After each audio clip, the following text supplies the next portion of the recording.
Let's talk about guilt trips. How good are narcissists at guilt trips? I don't know about you, but as I was going through my own narcissistic abuse, I found myself on so many guilt trips that I probably should have had a passport full of stamps. You ever find yourself feeling sorry for the narcissist? Whether they've discarded you or you left them, do you ever find yourself feeling like, I want to help that person, or it's not their fault, they're a narcissist, anything like that? Well, it's normal to feel that way. I mean, the fact is that if you're a caring person, if you care about how someone feels, if you have compassion in your heart, you're going to naturally want to help another person. And chances are, if you spent any amount of time with a narcissist, you might have developed certain fondnesses for them or certain attachments to them that are normal, not to mention the whole trauma bonding factor. If you are an empath, you might even kind of feel their pain a little bit, right? And by nature, you just kind of want to help them out. You want to help them feel better. You want to help them do better. In fact, part of the reason you might have stayed in the relationship as long as you did is because you thought that you could help them feel better. You thought you could help them be better, be healthier. You felt sorry for them. And the fact of the matter is that you're not outside of normal for feeling that way. But what you have to remember is you're not dealing with a standard person. You're dealing with a toxic narcissist. Chances are, if you've been with a narcissist, you've been on a guilt trip or two, right? In case you don't know what I'm talking about, that's when someone tries to make you feel bad for something you did or didn't do. And very often it's something that you shouldn't feel guilty about. With a narcissist, it can be something as small as eating something they left in the fridge and thought they would have later, even if it belonged to you. It's all about controlling your behavior. It's a clear form of psychological manipulation and just one more way that narcissists try to maintain control over their victims. Now, maybe some guilt trips are a little harmless and they're things like parents do to keep their kids in control. Like if your mother made soup and then you didn't like the soup and she said, why wouldn't you eat my soup? I slaved over a hot stove all day. Or if your cousin was getting married and you couldn't make it to the wedding, then your grandma might say, well, that's fine. I guess your family doesn't really matter to you anyway, huh? Things like that. Now, that's annoying and it feels yucky, but it's not really that big of a deal unless it's a regular occurrence. A lot of toxic families use guilt trips to get what they want from the people in the family. They often succeed, but as we know, there's a price to pay for a guilt trip as a family member who's going through that. But when we're talking about a narcissist, they are relentless with it, and very often they use guilt trips to control every single thing you do, say, feel, and think. It's exhausting. Some people will tell you that guilt trips are harmless, and they can be harmless depending on how they're being doled out, right? But what they do is they create resentment in relationships. And when resentment is involved on either side, it's negative. It's toxic and it can build increasing stress and tension in any relationship, healthy or otherwise. A group of researchers published a study in the Journal of Personality and Social Psychology. The study results were quite interesting. We're talking about a very specific quality that someone has or doesn't have. And if you can determine this, it will help you know whether or not that person is trustworthy. And it's kind of maybe a little obvious, but something that we never thought of before. So let's talk about it. So this study determined, I hope you're sitting down for this, that one quality, guilt-proneness, can help you understand whether someone's going to be trustworthy or not. Apparently, someone having the ability to have a guilt trip, to be guilted, to feel guilty at all, or even anticipating feeling guilty so they don't do something, this is an indication of trustworthiness, according to these researchers. And apparently, it's a powerful one. Now, there are a number of reasons that you might feel sorry for a narcissist. Maybe you think to yourself, well, narcissistic personality disorder is an actual personality disorder, so therefore they can't help their behavior. And you might have done your research and you might know that most of the time narcissists become narcissists in childhood. And often that's due to some sort of neglect or abuse that they experienced as kids. Not always. Sometimes it's just parents who don't require them to have consequences and who don't give them the type of positive reinforcement that is necessary to sort of grow as a person. They don't give them consequences and they don't have boundaries. So when you think about that and you think about the fact that, okay, they may have come from a tragic background and maybe they don't really understand what they're doing. And then you think about the fact that they're kind of emotionally toddlers, if we're being honest, maybe preteens if they're lucky. But then you forget about the fact that they are so really good at manipulation. And then there's the big kicker that they're incredibly cruel, very often to the people closest to them. We know that narcissists use a lot of different manipulation tactics and strategies to sort of get what they want from us and other people around them.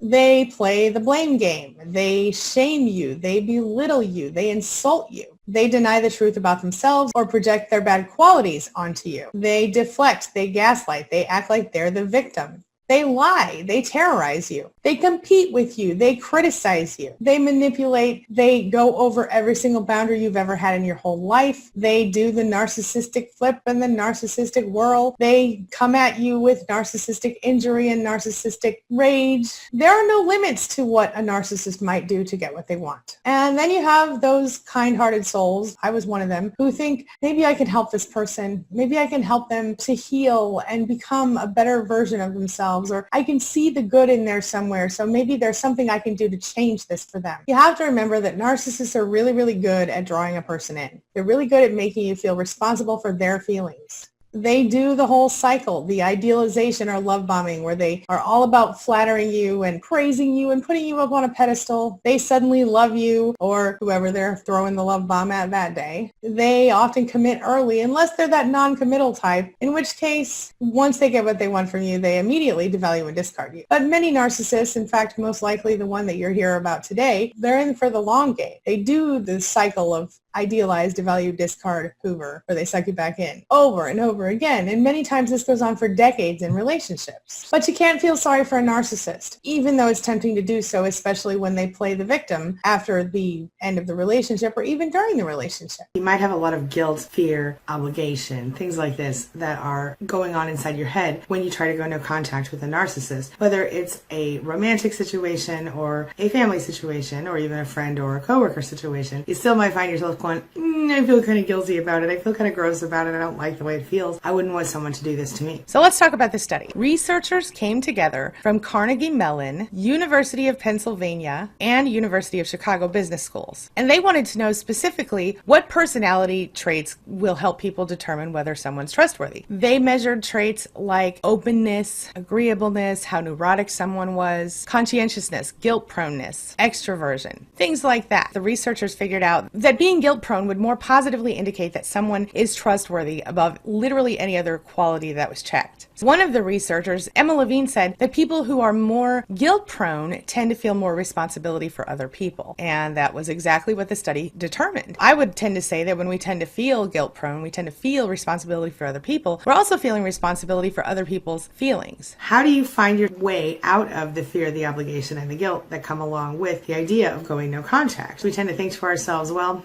if somebody did this to me, I would feel devastated. Or we think it's so selfish to do the no contact rule. We want to know, why is it not like morally wrong for us to literally do to them what they've done to us in so many different ways, and that is to discard them? Who are we to discard that person? We're talking about someone who blatantly, openly does not care how you feel. We're talking about someone who has no empathy for you and who makes it very obvious in the way that they treat you. Why is it so important that we don't feel sorry for the narcissist?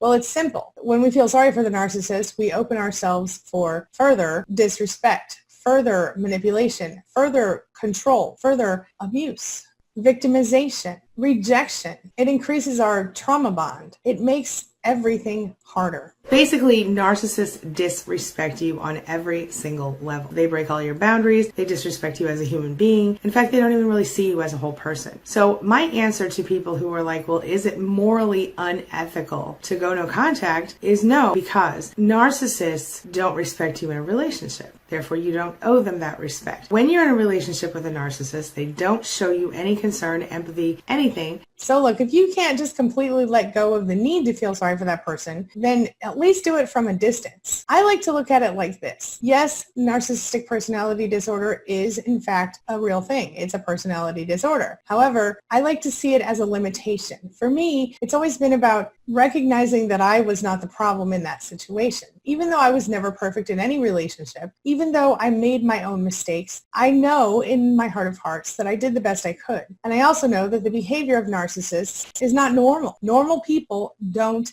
act that way.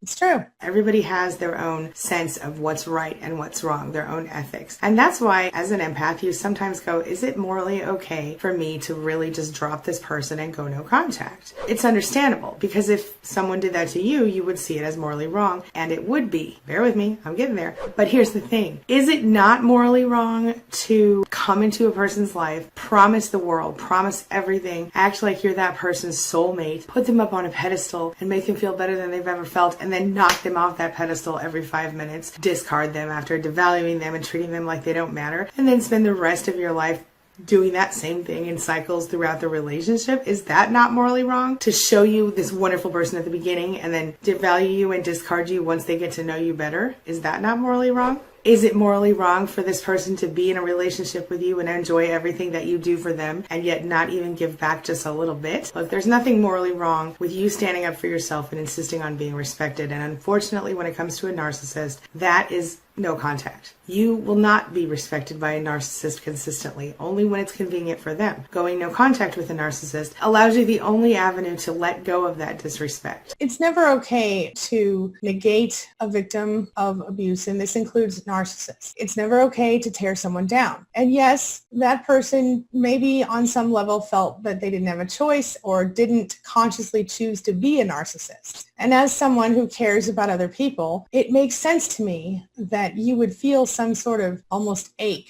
in your gut, in your soul, to reach out to that broken person we call a narcissist, to want to help them. I get it. Trust me, I've been there. But we have to remember this. The narcissist, yes, many of them were broken. They experienced bad things in childhood, many of them. But you probably also experienced certain traumas in your life. And that doesn't give you the right to be horrible to other people, nor does it give the narcissist the right.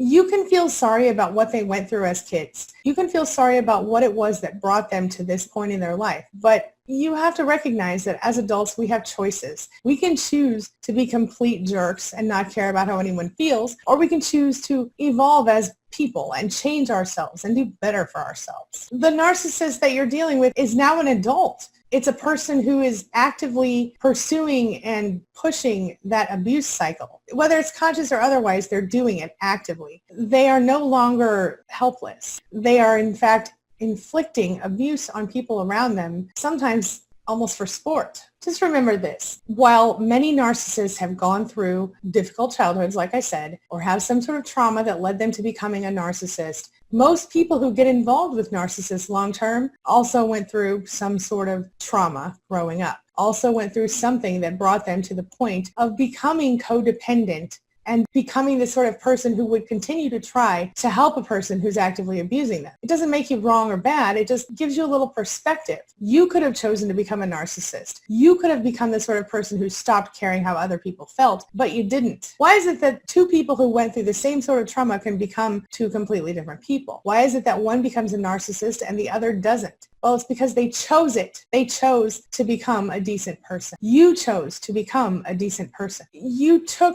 the bad things that happened to you and you turned them around and you learned how to give back to other people. You learned how to, maybe as a parent, to treat your children with love and respect and like they're individual people. Or maybe as a spouse, to treat that person like they matter, like they're worth your time. The narcissist didn't do that. They didn't make that choice. And that's not your fault. You need to stop feeling sorry for them. And yes, their actions frequently contradict with what they say. And that's what you have to look at as their actions, in addition to the words, of course, because the verbal abuse that comes along with being with a narcissist can be very painful. Here's the thing. You look at the situation, you go, well, I'm an adult. I allowed this to happen. It's all my fault. No, it's not your fault. It would be your fault if you chose to remain in that situation, knowing what you know and not doing anything differently. Then you could take a certain amount of responsibility. But the truth is, most of us don't come up knowing how to deal with people like this. We aren't in a situation to understand instantly this is a narcissist, this person has no empathy, because it doesn't make sense to us. I mean, we are wired to react to emotion. We are wired to understand how other people feel and care about how other people feel.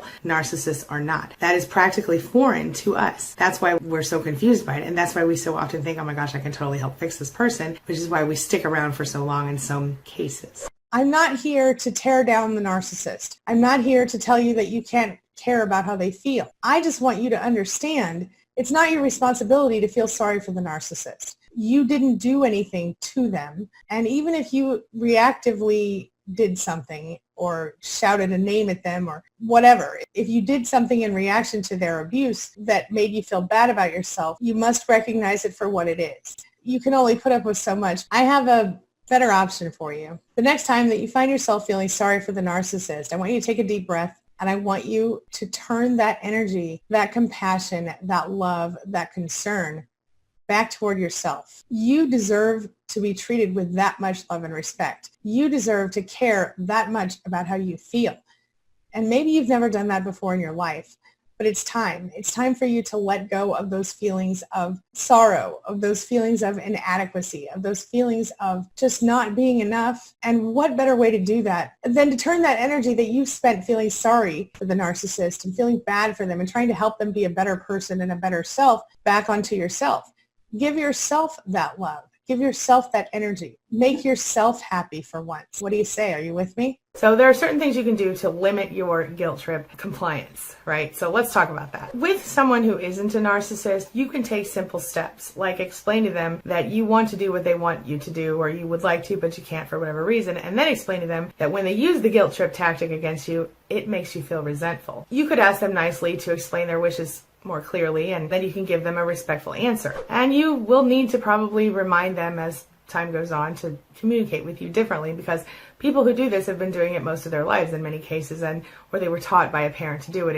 It's a learned and habitual type of behavior. But when we're talking about narcissists, guess what the answer is? It's gray rock. You cannot fall for the guilt trip. If they see one chink in your armor, they're going to poke it until it busts open. And so instead of allowing them to control, manipulate, and attack you, well, what you're going to have to do is you're going to have to not react or respond. And as always, let me just say, in the meantime, be working on your exit plan to get out of there. This brings me to the question of the day. And the question of the day is, have you ever felt sorry for a narcissist? Share your thoughts, share your experiences, share your ideas in the comment section below, and let's talk about it. As always, thank you so much for being a part of my day and a part of my life. And hey, thanks for letting me be a part of yours. It really does mean a lot to me. Now, before I go, make sure you take a look at the videos I'm going to leave for you right there and right there. And while you're here, hit that subscribe button right over there so we can stay connected and continue on this healing journey together. I'll see you soon.